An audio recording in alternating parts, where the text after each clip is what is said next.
Good morning, class. Today we're going to discuss euthanasia. Just note that there are 2 lectures on euthanasia. This is the first introductory lecture to euthanasia that will go through the main arguments for or against. The second lecture picks up on the argument for and against morphine as a form of euthanasia, and then proceeds through the ethical dilemmas dealing with when to pull the plug, and then we move to hospice care. So when we talk about euthanasia, euthanasia comes from, is a Greek term, and it means a good death.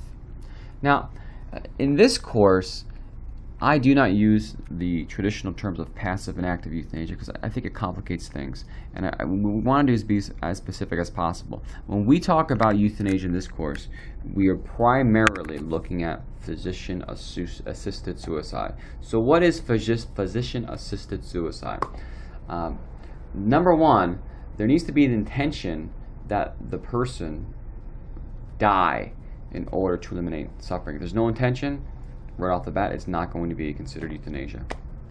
Number 2, euthanasia is an act or omission of an action that causes death. And number 3, the patient must be suffering or have a high likelihood of death. In other words, if a patient's in the hospital and a doctor decides, hey, you know what, I want this hospital bed for another patient, and kills that patient, that's murder. And that is not euthanasia because the person is suffering. So in New York State, interesting enough, euthanasia is currently illegal. In fact, the state law makes a distinction between withholding life-sustaining treatment, suicide, and active euthanasia or assistance to commit suicide. In the state of New York, suicide is actually legal, which means that, God forbid, there is someone that tries to kill themselves. I mean, they're not going to be prosecuted for breaking the law.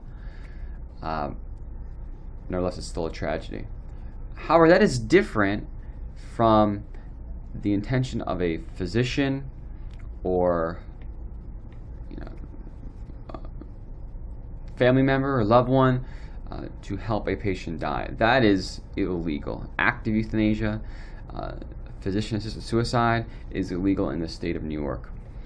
However, the state of New York does allow that competent individuals have a right to refuse medical treatment necessary to sustain their lives. So the state of New York does not consider, what is commonly referred to as pulling the plug a form of euthanasia, which is another reason why we are defining euthanasia so specifically, given those 3 criterion that I mentioned a few minutes ago. So when we look at the world religions, we can move first to Buddhism and Hinduism, then Hinduism, Judaism, and Islam. You'll notice that there's the dominant traditions, monastic traditions, church tradition, temple traditions, traditions of various jurists reject euthanasia straight up. There really is no circumstance where it is legitimate in any of these religions. In Buddhism and Hinduism, it is actively taking your life is considered an evil action or an action that will result in bad karma that you're going to have to atone for. So you will, if you die in a state of, if you intentionally kill yourself, and it doesn't matter if you're suffering or not, you will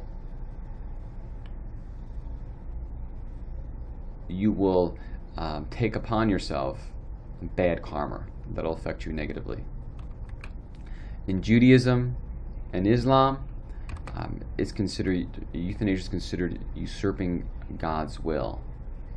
In other words, God is in charge of our lives. Life is a gift, and to take it is, in a sense, spitting in the face of the author of love and the author of life.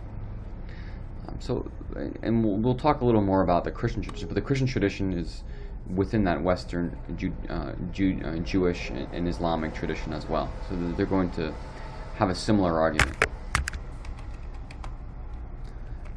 So please take a moment to watch the classic dilemma. which is the PBS video I have within the Prezi. So what is the general argument of the terminal patient that you just saw? And the basic argument is that I'm going to die anyway, so why not control my death? And this is known as a death with dignity argument. I want to die with my dignity, the best possible way. Sometimes it's also called quality of life argument. My quality of life is so poor that I should not have to continue. And we also find here an argument of suffering, which is very interesting. Not simply to this is a little different than quality of life, or we can say it's a nuanced version of quality of life, because what the terminal patient is pointing to is not simply his own suffering, but the suffering that his dying is causing to his family. Just think of what it must be like, or for those of you that have experienced death in your family, what it was like to watch your family member die, especially in circumstances where it was long and drawn out and painful. Think of the social, psychological, and spiritual suffering that you went through, as well as economic. I mean, let's especially in the United States, where healthcare is very, very expensive. I mean, this can take a great toll on a family. Even if you have good insurance, I mean, it could, wipe out a good portion of your savings. Other popular arguments. Well, this was also implicit in the speaker that or in the terminal patient. Number one, physician-assisted suicide is justified by the same rights of privacy, autonomy, and self-determination. It's basically a right to privacy. If I have a right to choose what school I want to go to, choose my career, to choose what I want for lunch, breakfast, and dinner, why don't I have a right? If I have a right to choose my life how I want it, how come you're limiting my right to choose how I should die? And so the argument is an argument of inconsistency. We should have a right to die the way we want. Number two, physician-assisted suicide is justified by the golden rule. And do unto others as you'd have them do unto you. Or, I mean, we also find the golden rule in all religions, and specifically, or most explicitly, in the Christian tradition. And so the argument is, if it's bad for me to force you to suffer, right? Why are you forcing me to suffer?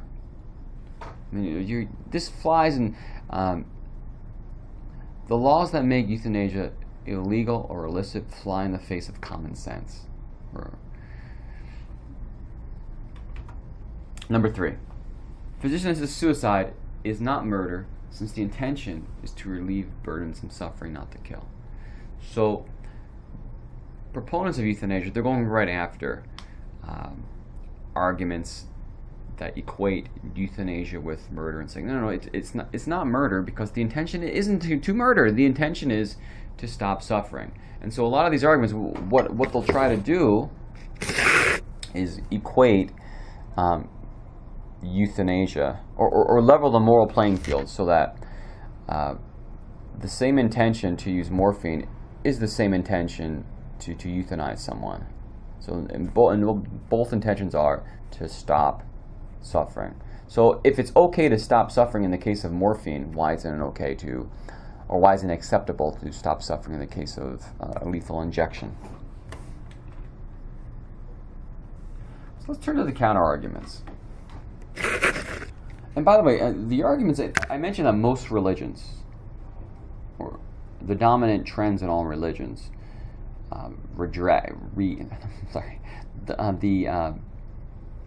the dominant traditions in all the different religions that I've briefly spoken about reject euthanasia.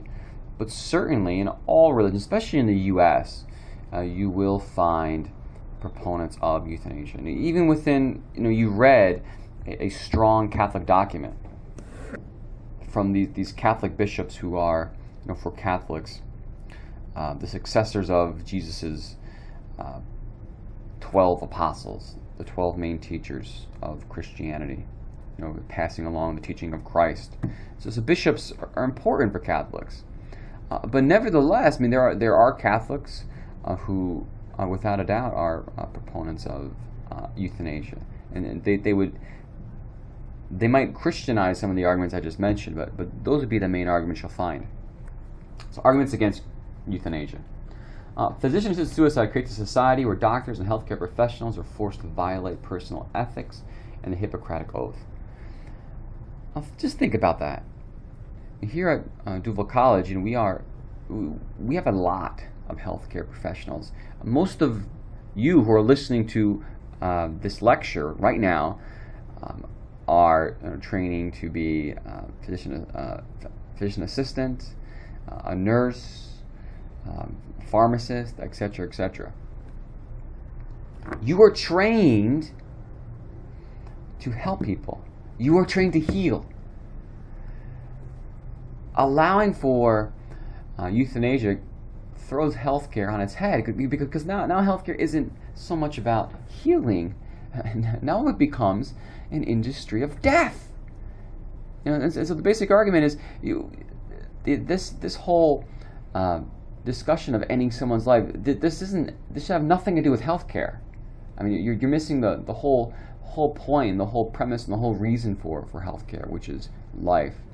And we see this illustrated in the Hippocratic Oath. And especially for the pharmacist students, I mean, if you allow for euthanasia, what happens to nurses, doctors, and pharmacists? Especially pharmacists who have to violate. So let's say you're working at a pharmacy attached to a hospital, and they want to in the hospital, and so a patient wants to euthanize himself. You need a special drug to do that. Your job might depend on creating this drug that will kill a human being. Should you be forced, especially you enter into this industry to help people, not to kill people, at least I hope you did, should you be forced to violate your personal beliefs? Number 2, physician-assisted suicide is a slippery slope that will weaken the prohibition on killing. Euthanasia of persons with disabilities and others that society does not value will result, and people with these disabilities will be coerced or encouraged to end their lives. The shining example that is brought up is the Nazi Holocaust. When we look at the Nazis, they didn't just wake up one day and start killing Jews. No, they started with the handicapped, then they moved to the elderly. And then eventually they moved to a full-on onslaught of anyone different than themselves, which of course led to the Holocaust of over 6 million men, women, and children who were Jewish. So there we see a slippery slope. Now, for those of you familiar with philosophy, or even many of your English courses, you may have dealt with just basic logical arguments. Slippery slope is a logical fallacy. It does not necessarily have to follow. But what these groups are arguing is that, unfortunately, in the case of euthanasia, what we've seen in history is that it does follow. Now, I want to pause here for a minute. I would like you just to pause right now and watch the video from India, and then we'll return.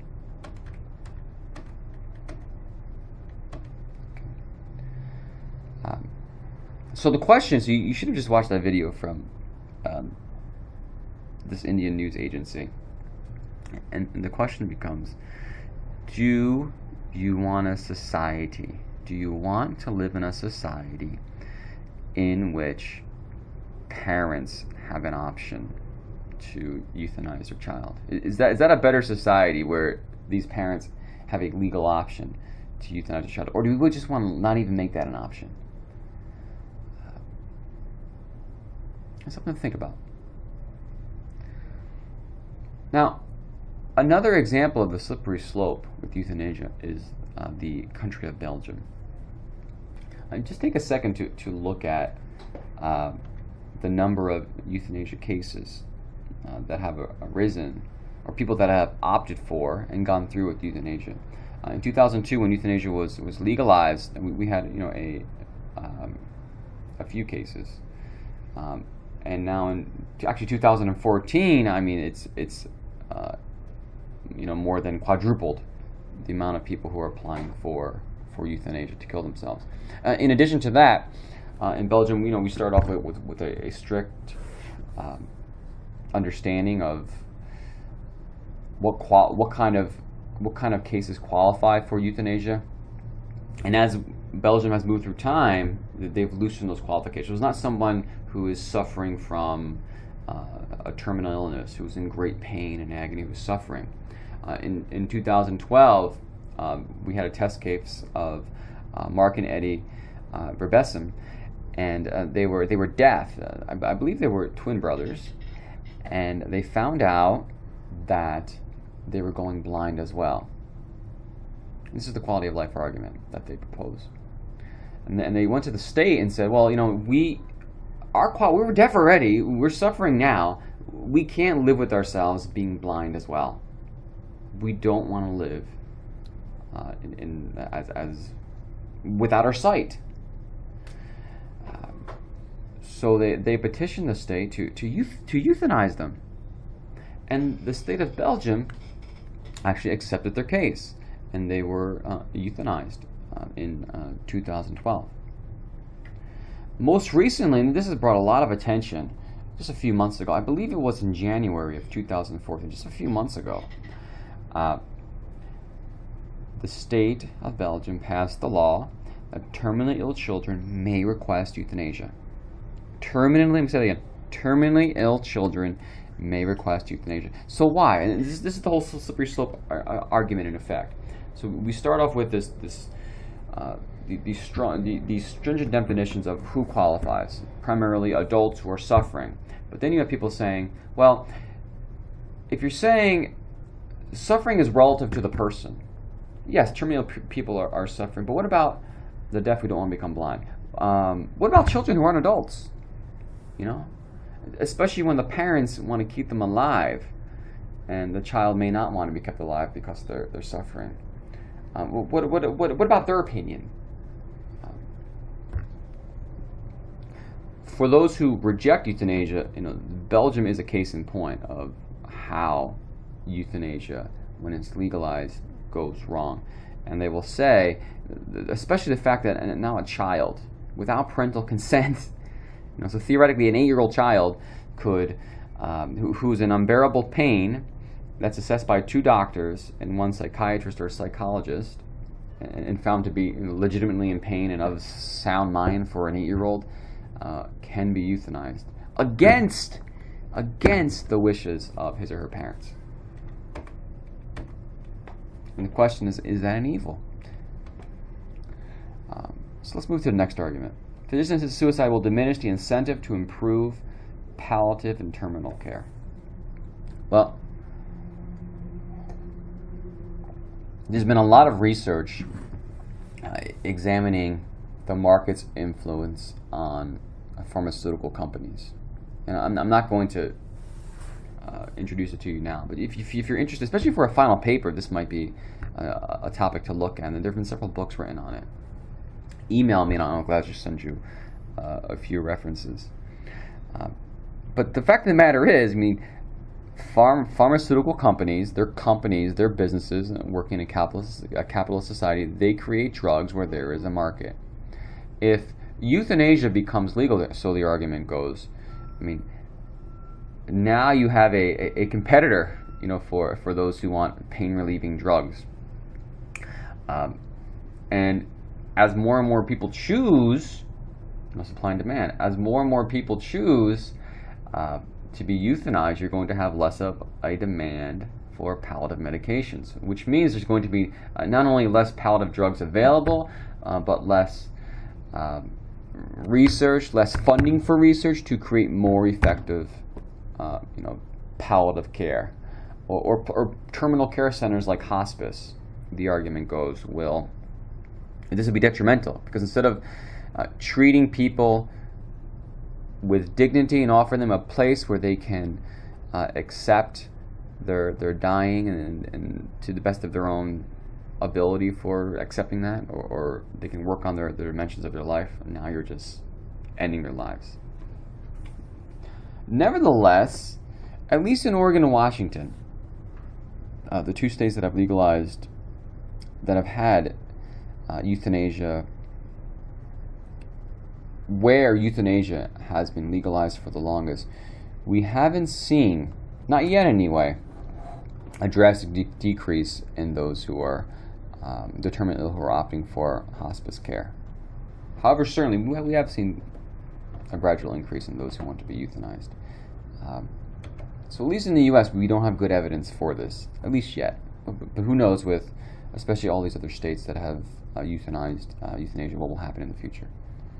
Number 4, physician-assisted suicide usurps God's sovereignty in our lives. God is a God of life, not death.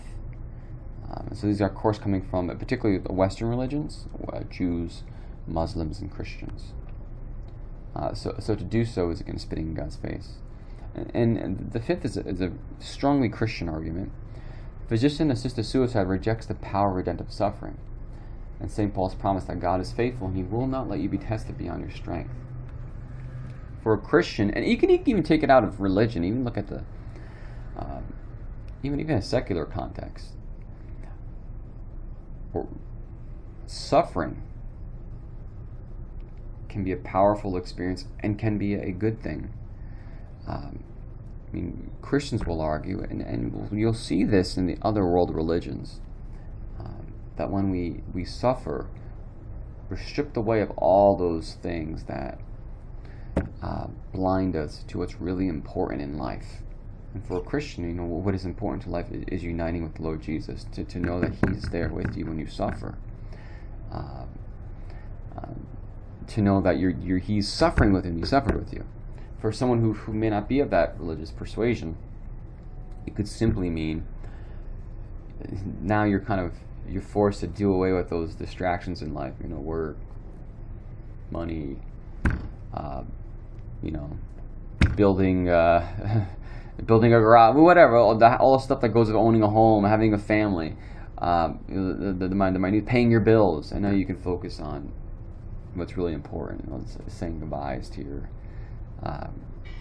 husband, wife, family, etc. Spending your last moments with them. So let's turn to look at just some facts about euthanasia. Today, euthanasia is illegal in most states. 46 so far. There have been various attempts over the past 2 decades to legalize euthanasia, and by and large they failed. They failed in Alaska, as well as Florida, California, Michigan, and Maine. Today, euthanasia remains a polarized issue in just about nationwide, and in most states. You do not have the 90%. You do not have a consensus who are in favor or against euthanasia. It's almost right down the middle, which is why it's so divisive. In states where euthanasia is legal, such as Oregon in 2006, the Supreme Court challenged the law, or the law was challenged, it brought to the Supreme Court, and Oregon was exonerated. In terms of physician-assisted suicide today, there are 4 states where it is legal. Oregon, it was illegal in 1994. Washington, just recently, 2008. Montana, 2009. And Vermont, most recent, 2013. I don't know if you get a chance, but just zoom in on that little picture of Vermont. I had a student from Vermont. We were talking about this one day, and he said to the class that if you're from Vermont, you would understand why people want to be euthanized. So, let's turn to Oregon. So, we're talking about how divisive this topic is in this country. In Oregon, in 1994, the Death with Dignity Act that legalized euthanasia, or physician-assisted suicide, passed by a margin 51% to 49%. So this is no 2. So 2%, very close. So who can be euthanized? Well, number one, you need to be at least 18 years old. You need to be a resident of Oregon. You need to be capable of making and communicating healthcare decisions for yourself. You need to be diagnosed with a terminal illness that will lead to death within 6 months. So you need to be an adult. Interesting enough, you have to be a resident of the state of Oregon.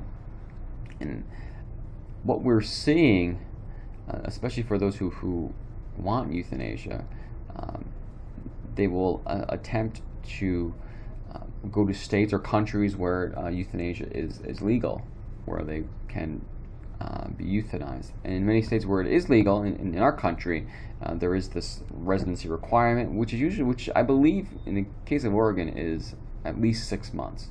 So we don't have this, we don't create a so-called death tourism.